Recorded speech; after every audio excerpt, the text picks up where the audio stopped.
오늘 말씀은 에스겔 22장 1절부터 31절 말씀을 본문 삼아서 예루살렘 성과 이스라엘 족속과 가나안 땅의 타락과 심판이라는 주제를 가지고 같이 은혜 나누는 시간 갖도록 하겠습니다. 에스겔 22장은 예루살렘의 피 흘림과 우상 숭배, 사회적 불의와 지도층의 부패로 완전히 타락하여 중보자조차 없는 상태에 이르렀고, 그 결과 하나님의 공의로운 심판이 불가피하게 확정되었음을 선언하는 말씀입니다.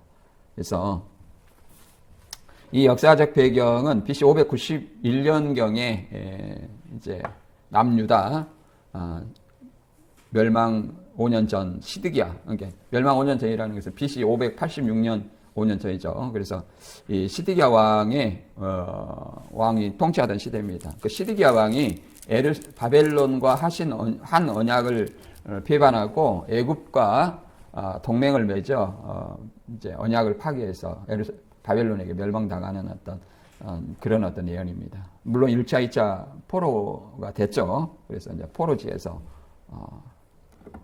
예루살렘에 대해서 예언하는 내용입니다. 예루살렘의 피 흘린 성읍으로 얘기를 하는 것은 예루살렘이 그 우상숭배와 우상숭배와 어떤 하나님 앞에 범죄를 이렇게 얘기를 하고 있습니다. 에스겔은 말 그대로 제사장으로 포로되어 갔지만 이제 선지자로 부름을 받아서 에스겔서를 사용되었습니다. 그래서 예루살렘이 완전히 타락해서 임박한 심판은 피할 수 없는 상황을 말하고 있습니다. 그래서 이런 어떤 예루살렘의 상황을 포로지에서 에스겔이 지도층에서부터 백성까지 전방위적으로 타락하고 죄악을 저질렀다. 그래서 하나님께서는 이들을 완전히 풀무불처럼 심판하시겠다라고 얘기를 합니다. 그러나 이것을 막아설 중보자가 현재 없다고 얘기를 합니다. 그래서 이런 역사적 배경을 통해서 도덕적 해이, 그리고 그 다음에 시드기야의 그 멸망을 앞두고 바벨론에서 벗어나기 위해서 애국과의 줄타기 정치, 이런 어떤 도덕적 해이, 이런 정점에 달해 있는 시점을 얘기를 하고 있습니다. 그래서 이 말씀을 이제 20장부터 한번 알아보도록 하겠습니다. 22장까지요, 본문까지. 바벨론 포로기 가운데 주어진 말씀으로 BC 591년경 에스겔 환상은 포로기 예언의 흐름 속에 계십니다. 특히 20장은 BC 591년 8월 14일 장로들이 여호와께 묻고자 나온 날에 주어진 말씀입니다. 주어진 출애굽기와 광야와 가나안에 이르기까지 반복된 이스라엘의 범죄와 반역 역사를 드러냅니다. 이는 포로 상황 속에서도 여전히 회개하지 않는 백성의 영적 상태를 폭로하며 하나님께서 자기 이름을 위하여 심판을 유보하시고 보존하셨음을 밝히는 말씀으로 결국 정결과 회복을 향한 하나님의 뜻을 드러냅니다. 이는 역사 속에서 실제 성취됩니다. BC 597년 3월 16일 2차 포로 때에 여호야긴이 이제 사로잡힌 이후 이어지는 BC 586년 7월 18일경 예루살렘 함락과 성전 파괴 사건을 통해서 언약을 저버린 유대인이 하나님의 공의로운 심판 아래 무너지는 역사가 나타났다고 얘기를 합니다. 이어지는 21장은 여호와의 칼이 유다를 향하여 임하는 심판으로 선언으로 바벨론 왕의 길, 곧 선택조차 하나님의 주권 아래 이루어짐을 보여줍니다. 심판이 반드시 역사 속에 실행될 것임을 예고합니다. 이는 단순한 경고가 아니라 실제 역사로 이어질 하나님의 심판 계획을 드러냅니다. 그리고 22장은 이제 피 흘리는 예루살렘의 죄악이 낱낱이 고발하는 말씀으로 지도자와 제사장과 선지자와 백성들 모두의 총체적 타락을 드러내며 공동체 전체가 심판 아래 놓여 있음을 선포하는 말씀입니다. 하나님께서 그 가운데 무너진 성벽을 막아설 한 사람을 찾으셨으나 찾지 못하셨고, 이 무너진 성벽을 막아설 한 사람이라는 것은 하나님을 위해 중보할 사람, 중보자를 얘기하는 거죠. 결국 찾지 못해서 진노를 쏟으심으로 심판이 확정이 됩니다. 이는 단순한 죄의 지적이 아니라 중보자의 부재가 곧 공동체의 멸망으로 이어진다는 영적 원리를 보여줍니다. 이 모든 흐름은 포로기 심판을 넘어 장차 정결케 하심과 참된 회복으로 이어질 구속사의 진행 속에서 하나님의 공의와 긍휼이 성취됨을 드러냅니다. 우리가 이 말씀을 기억하고 본문을 한번 읽어보도록 하겠습니다. 본문은 이제 예루살렘 타락을 얘기를 하는 거죠. 2절부터 한번 읽어볼까요? 시작. 인자야 내가 심판하려느냐 이 피 흘린 성읍을 심판하려느냐 그러하려거든 자기의 모든 가정한 일을 그들이 알게 하라. 너는 말하라. 주 여호와께서 이같이 말씀하셨느니라. 자기 가운데 피 흘려 벌받을 때가 이르게 하여 우상을 만들어 스스로 더럽히는 성아 내가 흘린 피로 말미암아 죄가 있고 내가 만든 우상으로 말미암아 스스로 더럽혔으니 내 날이 가까웠고 내 연한이 찼도다. 그러므로 내가 너로 이방의 능욕을 받으며 만국의 조롱거리가 되게 하였노라. 이스라엘 모든 고관은 각기 권세대로 피를 흘리려고 내 가운데 있었도다. 그들이 내 가운데에서 부모를 업신여기며 내 가운데서 나그네를 학대하였으며 내 가운데서 고아와 가부를 해하였도다. 너는 나의 성읍들을 업신여겼으며 나의 안식일을 더럽혔으며 내 가운데 피를 흘리려고 이간을 붙이는 자도 있었으며 내 가운데 산이의 재물을 먹는 자도 있었으며 내 가운데 음행하는 자도 있었으며 내 가운데 자기 아버지의 하체를 드러내는 자도 있었으며 내 가운데 월경하는 부정한 여인과 관계하는 자도 있었으며 내 가운데 피를 흘리려고 뇌물을 찾는 자도 있었으며 내가 번 돈과 이자를 받았으며 이익을 탐하여 이웃을 속여 빼앗았으며 나를 잊어버렸도다. 주 여호와의 말씀이니라. 인자야 이스라엘 족속이 내게 찌꺼기가 되었나니 곧 풀무불 가운데에 있는 노시나 주석이나 쇠나 나비며 은의 찌꺼기로다. 그러므로 주 여호와께서 이같이 말씀하셨느니라. 너희가 다 찌꺼기가 되었은즉 내가 너희를 예루살렘 가운데로 모으고 그 가운데에서 선지자들의 반역함이 우는 사자가 음식물을 움킴 같았도다. 그들이 사람의 영혼을 삼켰으며 재산과 보물을 탈취하여 과부를 그 가운데 많게 하였으며 라고 말합니다. 이 본문은 예루살렘의 죄악으로 인해서 범죄와 가증한 일, 이런 피 흘린 일이라는 것은 살인이죠. 이런 걸로 인해서 내 날이 가까웠고 내 연한이 찼도다. 심판이 가까웠다는 것을 설명하고 지도자부터 백성까지 다 하나님 앞에 피를 흘렸고 부패하고 타락했다. 그것이 또 언약을 어겼다라고 얘기합니다. 반복해서 말하지만 여기서 언약을 어겼다는 것은 바벨론과 언약을 하나님과 언약으로 설명하고 있습니다. 그래서 그들이 속이고 또 이스라엘 족속이 이제 풀무불 가운데 놓여 있는 찌꺼기 같이 되었다라고 심판을 암시하는 내용이 있습니다. 그래서 다섯 문단으로 이제 정리를 했는데요. 이제 첫째는 이제 피 흘린 성읍의 죄와 수치, 예루살렘 죄와 수치를 얘기하고, 그 다음에 6절의 이하에서는 이제 사회적 약자를 향한 권력의 횡포, 그 다음에 찌꺼기를 거르시는 심판의 풀무불. 풀무불이라는 것은 쇠를 녹이는 불이죠. 그래서 불로 악인을 심판하는 것은 의인을 거르시는 작업이다, 이렇게 생각하면 되겠습니다. 그리고 지도자들의 붕괴, 그리고 성벽 틈에 설 중보자를 찾는다. 성벽 틈에 설 지도자를 찾는다는 것, 중보자를 찾는다는 것은 다시 일으켜 세울 중보자를 얘기합니다. 성전을 회복할, 물론 구속사 가운데에서는 예수 그리스도겠죠. 이제 한 문단씩 읽어보고 알아보도록 하겠습니다. 피 흘린 예루살렘 성읍의 죄악을 얘기하는 2절부터 읽어볼게요. 에스겔 22장 2절입니다. 시작.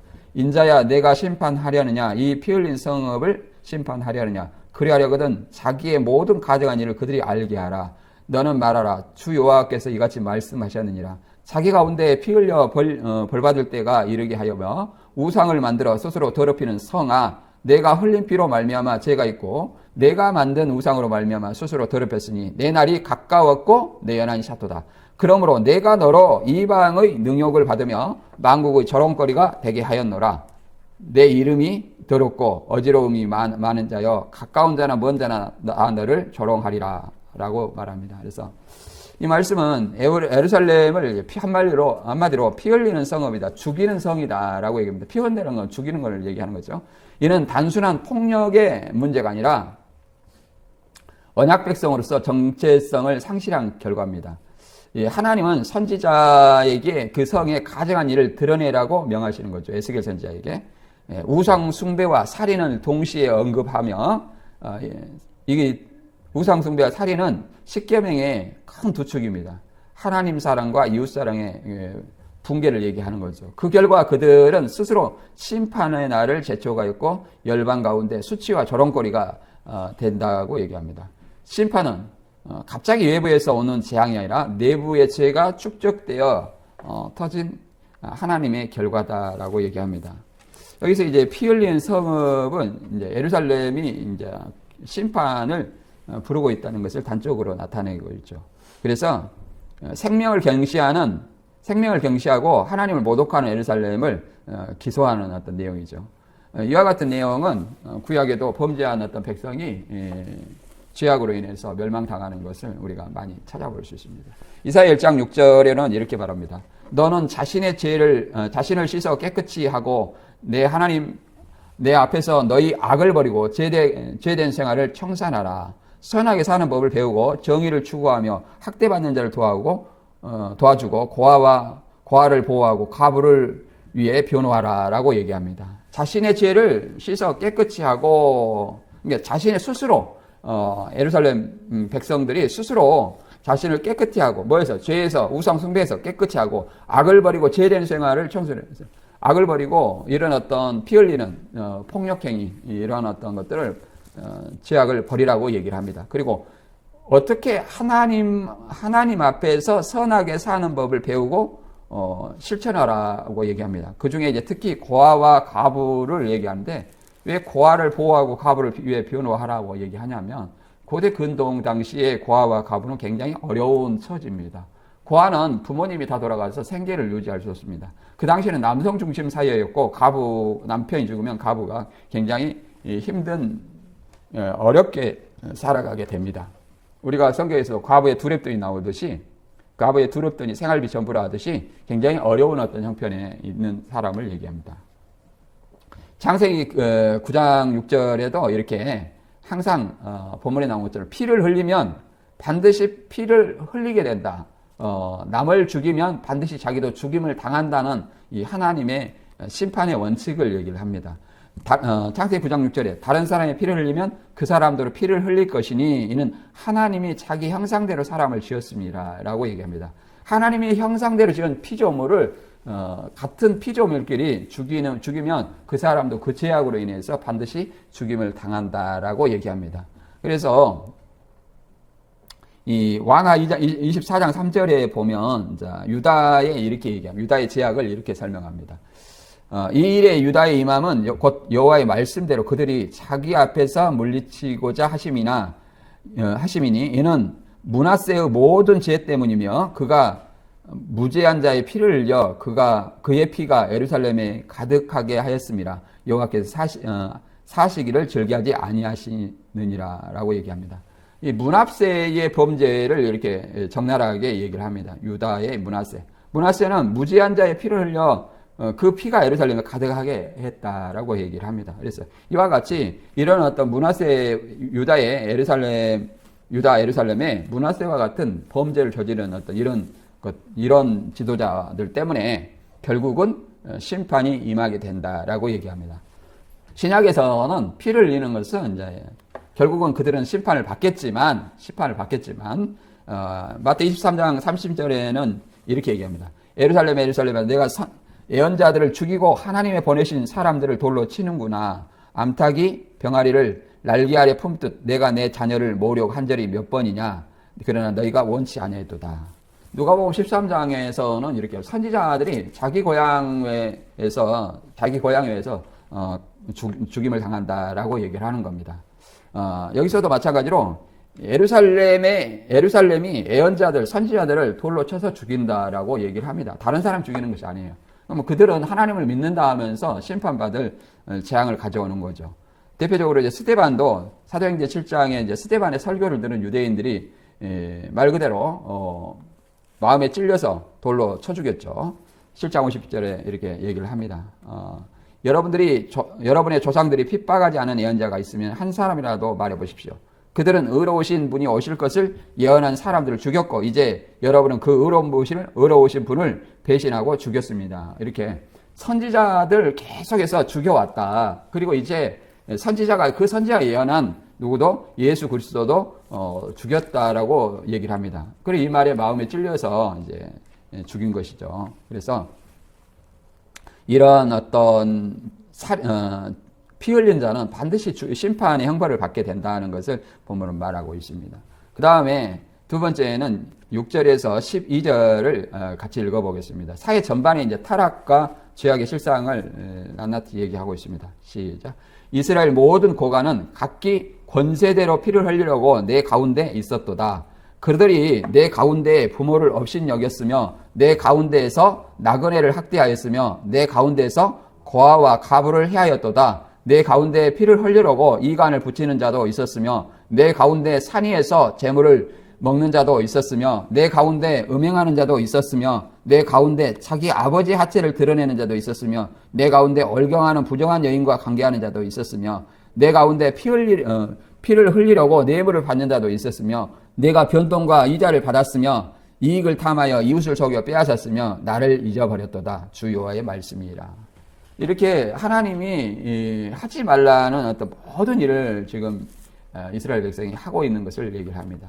이런 어떤 다양한 계층과 영역에서 제약을 이렇게 날려겠는데 권력자들은 폭력을 사용해서 살인을 하여 피를 흘리고 부모의 공경은 무너졌고 나그네와 고아와 가부는 이제 약자를 얘기합니다. 약자.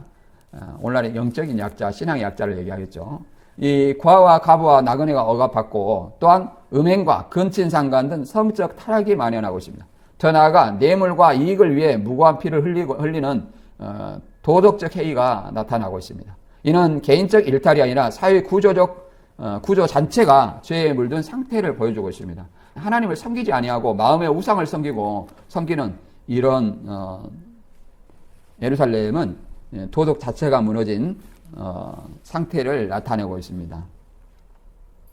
말 그대로 부모를 업신여기고 이제 5계명을 잊어버리는 거죠. 10계명에서 5계명. 그 다음에 나그네와 고아 가부는 사회적 약자의 대표적인 사람들입니다.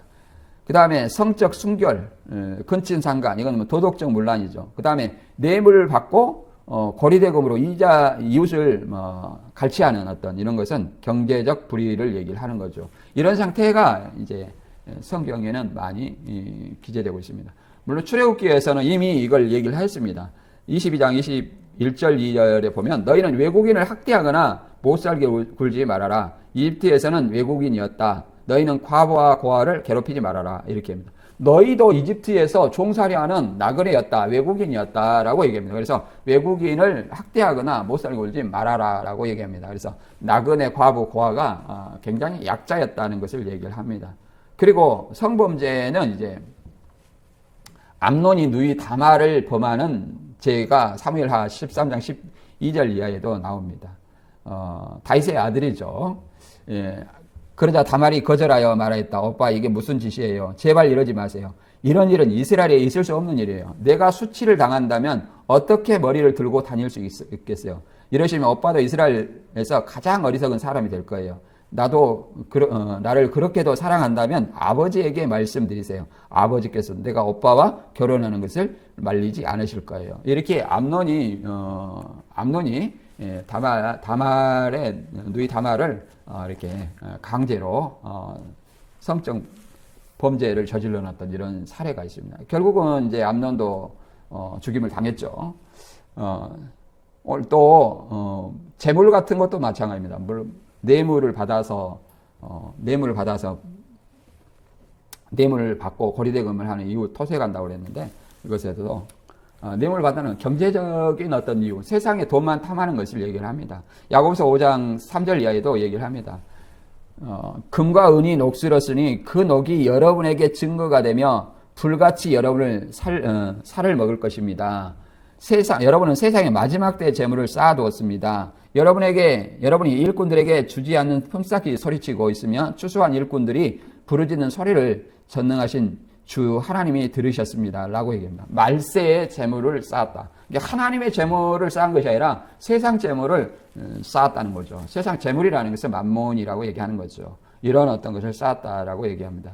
그래서 누가복음에서는 한 사람이 누가복음 16장에서 한 사람이 두 주인을 섬기지 못하는데 하나님과 재물을 겸하여 섬기지 못한다라고 얘기합니다.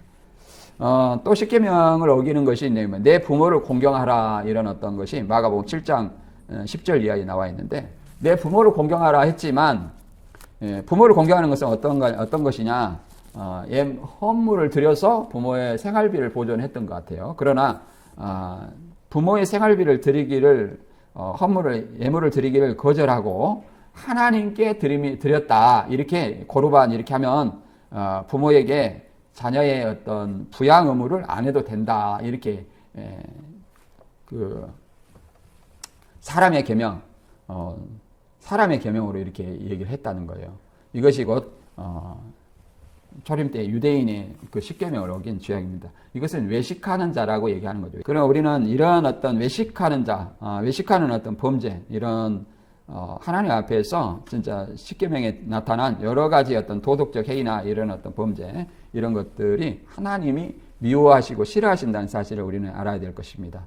그 다음 세 번째로 이제 불의를 행하는 사람들에게 이제 풀무불 속에 던져지겠다. 곧 예루살렘 멸망을 얘기하는 거죠. 심판을 당하는 어떤 그런 상태를 얘기합니다. 에스겔 22장 13절 이하 읽어보겠습니다. 내가 불의를 행하여 이익을 얻은 일과 내 가운데 피 흘린 일로 말미암아 내가 손뼉을 쳤나니 인자야 이스라엘 족속이 내게 찌꺼기가 되었나니 곧 풀무불 가운데 있는 노시나 주석이나 새나 나비며 은의 찌꺼기로다. 그러므로 주 여호와께서 이와 같이 말씀하셨느니라. 너희가 다 찌꺼기가 되었은즉 내가 너희를 예루살렘 가운데로 모으고 라고 얘기합니다. 이렇게 하나님은 그들의 부정한 이익과 흘린 피에 대해서 손뼉을 치며 분노하시고 계십니다. 이스라엘이 찌꺼기 금속에 비유하시며 찌꺼기 금속이라는 것은 우리가 용광로를 보면은 샘물을 녹이면 거기에 부산물이 나오는데 그것도 찌꺼기 같은 철로 만들어지지 않는 찌꺼기가 나오면 찌꺼기 금속이 나와요. 우리 용광로 할 때 보면 그건 버립니다. 모아가지고 아무 데도 쓸 데가 없어요. 그래서 폐기하더라고요. 이런 어떤 찌꺼기 금속에 비유하시며 풀무 속에 뭐가 녹이겠다고 선언하신다.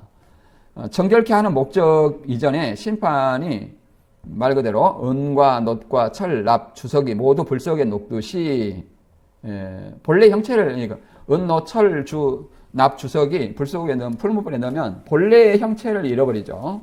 그런 것처럼 예루살렘 주민들은 하나님의 진노 가운데 뭐하죠? 고통을 당하게 됨을 얘기를 합니다. 심판을 받게 되는 거죠. 이런 어떤 심판은 선택적으로 되는 것이 아니라 예루살렘 전체가 된다고 선언합니다. 실제로 BC 586년에 예루살렘 멸망을 당했죠. 말 그대로 이사야 1장 22절에는 이렇게 얘기를 합니다. 예루살렘에 대해서 너는 한때 순은과 같았으나 이제는 쓸모없는 찌꺼기가 되었으니 전에는 좋은 포도주와 같았으나 이제는 그 포도주에 물이 섞였구나. 자, 순전한 은과 같았는데 이제는 은의 찌꺼기가 되었다. 쓸모없는 존재가 되었다. 라고 얘기합니다. 누가 예루살렘이. 그 다음에 좋은 포도주에 물을 섞으면 포도주의 맛을 잃어버립니다. 그래서 완전히 못 쓰게 되었다라고 얘기합니다. 그래서 잠언서 25장 4절에는 이런 은혜의 불순물을 제거하라. 그러면 금속 세공업자의 손을 거쳐 쓸만한 그릇이 나오겠다. 예루살렘이 하나님의 어떤 불순물이라는 걸 죄악된 마음, 우상 숭배의 마음, 가증한 일, 살인 이런 것들을 제거하면 주님의 말씀 앞에 순종하고 제거하면 하나님의 귀한 쓰임받는 사명자가 될 것이다라고 얘기합니다. 이런 어떤 불순물을 제거하는 과정은 이렇게 얘기합니다. 시련을 통해서 연단된다라고 얘기합니다. 베드로전서 1장 7절에는 이렇게 얘기합니다. 시련을 겪은 순수한 믿음은 불로 연단하여도 없어질 금보다 귀하여 예수 그리스도께서 다시 오실 때 칭찬과 영광과 존귀를 받게 됩니다. 라고 얘기합니다. 시련을 겪은 순수한 믿음. 온갖 어려움, 신앙을 할 때에 갖가지 어려움이 있습니다. 그 어려운 어떤 시험과 어려움, 시련 이런 거 다가올 때 그것을 이겨냈을 때 믿음을 말 그대로 연단된 금이라고 얘기합니다. 연단된 금. 그래서 주님이 다시 오실 때 주님께서 그를 칭찬과 영광과 존귀를 받게 하시겠다라고 얘기합니다. 대표적으로 이제 주님이 다시 오실 때 우리가 현재의 신앙을 어떻게 했느냐에 따라서 장차 우리에게 상급이 주어지는 얘기가 고전 3장 10절 이하에 있는데 12절부터 읽어보면 이렇게 나옵니다. 이 기초 위에 건물을 세울 때 금이나 은이나 보석으로 세우는 사람이 있고 나무나 풀이나 집으로 세우는 사람도 있을 것입니다. 그러나 심판날에 각자의 일한 결과가 불로 시험을 받아 밝혀질 것입니다. 만일 세운 것이 불에 타지 않고 남아있으면 상을 받을 것이나 그것이 타버리면 상을 잃고 말 것입니다. 그런 사람은 구원을 얻어도 마치 불 속에서 간신히 헤쳐나온 것과 같을 것입니다. 라고 얘기합니다. 예수 그리스도 위에 건축자가 되어서 집을 짓는다는 거예요. 집에 우리가 마음의 성전을 짓는 거죠. 마음의 성전을 짓는데 뭘로 짓냐면 공력이라고 얘기해요. 행함을 얘기합니다. 행함. 아버지의 뜻을 알아서 행하는 행함을 얘기합니다. 한 사람은 금이나 은이나 보석으로 지은다는 거예요. 이건 어떤 불에 태워도 그 형태를 유지합니다. 집의 형태를. 그러나 형태를 유지하죠. 기초도 있고 집도 유지하고 언제요? 심판날에 불로 시험을 한다는 거예요. 그러나 또 한 사람은 겉으로는 금이나 은이나 보석으로 지은 사람과 똑같이 집이 있어요. 다만 재질이 다르죠. 나무나 풀이나 집으로 집을 지었다는 겁니다. 그러나 둘 다 똑같은 신앙이지만 예수님의 재림 때에 불로 태우면 나무나 집은 흔적이 없다는 겁니다. 결국 남은 것은 터밖에 없어요. 집터. 그가 예수 그리스도를 믿었다는 사실밖에 없다는 거예요. 상급은 없고 겨우 불 가운데에서 구원을 얻은 부끄러운 구원을 얻게 된다라고 얘기합니다. 그래서 우리는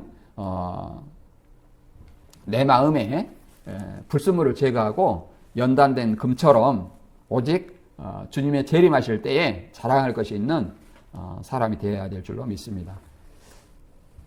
네 번째로 이제 25절부터 26절은 지도자들의 부패에 대해서 얘기를 하고 있습니다. 시작. 그 가운데 선지자들의 반역함이 우는 사자가 음식물을 움킨 같았다. 그들이 사람의 영혼을 삼켰으며 재산과 보물을 탈취하며 과부를 그 가운데 많게 하였으며 제사장들은 내 율법을 범하였으며 나의 성읍을 더럽혔으며 거룩한과 속된 것을 구별하지 아니하였으며 부정한과 정한 것을 사람이 구별하게 하지 아니하였으며 그 외의 눈을 가리어 나의 안식일을 보지 아니하였으므로 내가 그들 가운데 이렇게 더럽힘을 받았느니라고 얘기합니다. 이와 같이 선지자라는 것은 제사장이라는 것은 지도자들을 얘기하는 거죠. 그래서 선지자, 제사장, 지도자들은 각자 위치에서 하나님의 뜻을 왜곡합니다. 우리가 마태복음 7장 21절 이하에도 이런 말씀이 있습니다. 주여 주여 하는 자가 천국에 다 들어갈 것이 아니다. 다만 하늘에 계신 아버지의 뜻대로 행하는 자라 들어간다라고 얘기합니다. 그날에 아버지의 뜻대로 행하는 자가 많을 것 같지만 누가 찾아온 예수님 앞에 열심히 신앙을 했다고 찾아온 사람이 누구냐면 주님 우리가 주의 이름으로 선지자 노릇했어요. 또 우리가 주의 이름으로 많은 권능을 행했어요. 우리가 주의 이름으로 귀신도 쫓았어요. 이렇게 얘기를 한다는 겁니다. 그때 예수님은 불법을 행하는 자들은 내게서 떠나가라 라고 얘기합니다. 여기 예루살렘 지도자들도 마찬가지로 하나님의 뜻을 왜곡해서 자기 열심을 하는 거, 위선적인 신앙을 하는 거죠. 선지자들은 거짓으로 연하여 백성을 미혹하고 제사장들은 율법을 지켜야 되는데도 율법을 어기고 거룩한 것과 속된 것을 구별하지 않습니다. 지도자들은 사자처럼 포효하며 불의한 이익을 탐하는 어떤 이런 현실은 영적 지도층이 본래의 사명을 영적으로 상실했음을 의미합니다. 말씀을 지켜야 될 자들이 오히려 말씀을 무너뜨릴 때 공동체는 무너지기 시작하죠. 그래서 에레미야에도 이렇게 얘기를 합니다. 에레미야에도 에레미야 5장 1절에 보면 너희는 예루살렘 거리로 가서 이리저리 왔다 갔다 하며 사방을 찾아보아라. 너희가 만일 정직하고 진실한 자를 한 사람이라도 발견하면 내가 이 성을 용서하겠다라고 얘기합니다. 예루살렘에 정직하고 진실한 한 사람이 없다는 거예요. 이것은 말 그대로 창세기에 의인 몇 명이 없어서 심판한 말 그대로 롯데와 같죠.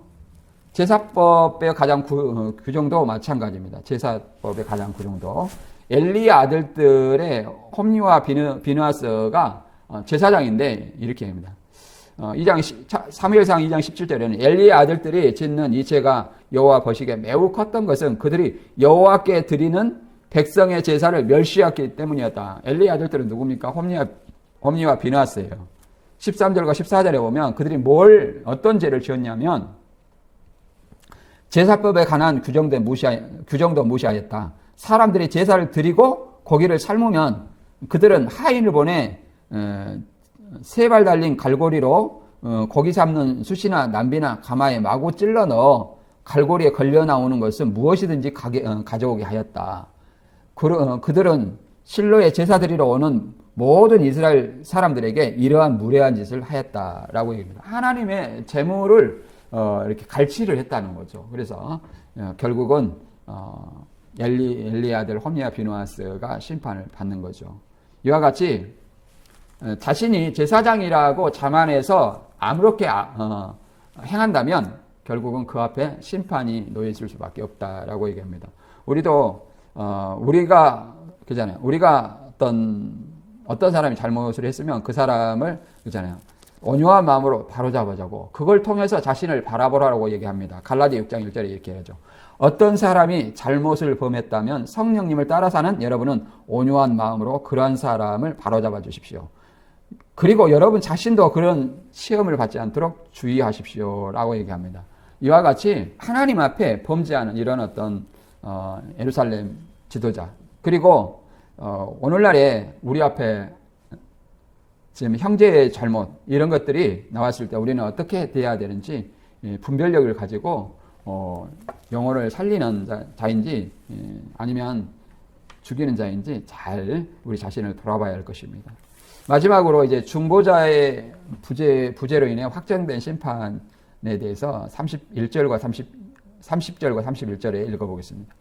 이 땅을 위하여 성을 쌓으며 성 무너진 데를 막아서서 나로 하여금 멸하지 못하게 할 사람을 내가 그 가운데 찾다가 찾지 못하였으므로 내가 내 분노를 그들 위에 쏟으며 내 진노의 불로 멸하여 그를 행위대로 그들의 머리에 보응하였느니라. 주 여호와의 말씀이라 라고 얘기합니다. 이와 같이 하나님은 무너진 성벽을 막아설 사람, 성벽이 무너진다는 게 예루살렘 지도층이 온 백성이 이제 무너진다는 거예요. 죄와 우상, 이런 살인 이런 걸로 인해서 도덕적 해이 이런 걸로 인해서 완전히 무너져가는 것. 이걸 막아설 사람, 곧 중보자, 하나님께 이걸로 인해서 심판을 받는데 이런 것을 막아줄 사람, 중보자를 찾았으나 한 사람도 발견하지 못하였다라고 얘기합니다. 이는 단순한 인물 부재가 아니라 하나님 앞에 온전한 사람 한 사람도 없다는 것을 얘기하며 하나님 앞에 서서 회개와 돌이킴을 이끌 영적 지도자의 완전한 부재를 얘기하는 거죠. 그 결과 하나님의 분노는 완전히 심판으로 멸망을 당하게 됩니다. 그들의 행위대로 보응하신다는 하나님의 공의로운 심판의 원리를 분명히 드러냅니다. 중보자의 부재라겠지만 중보자 한 사람을 의미하는 것이 아니라 전체가 하나님 앞에 온전한 사람이 없어서 결국은 멸망을 할 수밖에 없는 상황을 얘기를 합니다. 우리가 대표적으로 보면 창세기 때 이런 얘기를 하죠. 창세기 때 롯데의 소돔과 고모라를 심판하기 위해서 천사가 아브람에게 나옵니다. 그래서 아브람이 롯과 그의 롯의 소돔성을 위해서 소돔과 고모라를 위해서 의인 한 사람이 의인이 말 그대로 50명 있으면 그 의로운 사람과 악인을 죽여야 되겠습니까? 라고 얘기해서 의인이 그렇게 계속 구하고 의인 10명이 있어도 그 성을 멸하시겠습니까? 그러니까 의로운 사람 10명만 있어도 내가 그 성을 멸망시키지 않겠다라고 얘기를 했죠.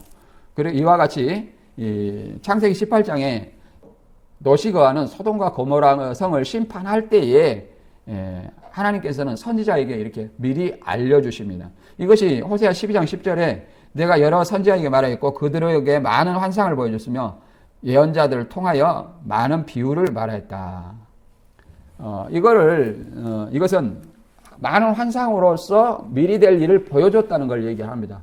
이것을 이제 신천지는 이걸 가지고 그 선지자를 사칭하고 모방하는 어떤 성구로 사용을 하죠. 그런 것을 아닙니다. 아무튼 이렇게 하나님께 범죄를 막아설 중보자는 출애굽기 보면 모세가 있죠. 모세는 아론의 금우상으로 인해서 우상 숭배로 인해서 모세가 시내산에 올라갔을 때 아론의 금송아지 우상을 만들어 가지고 섬겼죠.